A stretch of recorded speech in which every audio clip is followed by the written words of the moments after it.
হে আমার ধারক পৃথিবী, আমি গর্বিত মা আমার নিজের জন্য। তোমার অনন্য সুশিক্ষিত সন্তানেরা যখন বলে আমি পিশাচ,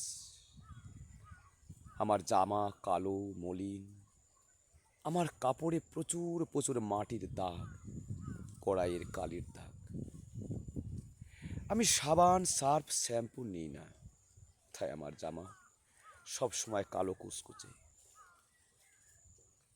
তোমার জল দূষিত হবে বলে আমি পণ করে নিয়েছি, যতটা পারি ততটা জল করব প্রয়োগ, তার চেয়ে বেশি নয়। আমি জীবন দিয়ে অনুভব করেছি জল, বাতাস, মাটি, সূর্যের আলো এগুলি সবচেয়ে বেশি প্রয়োজন।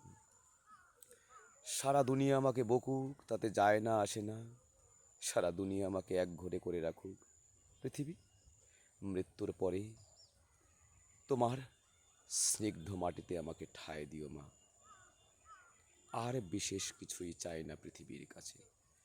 যে কদিন শ্বাস প্রশ্বাস চলে, ন্যূনতম তোমার সম্পদ ব্যবহার করে যেন চলতে পারি, যত পারি যেন কল্যাণ করতে পারি মানুষের, আর নিজের হৃদয়কে উন্মুক্ত করে যেন নিষ্কামভাবে সেবা করে চলে যেতে পারি পৃথিবীর বুক থেকে।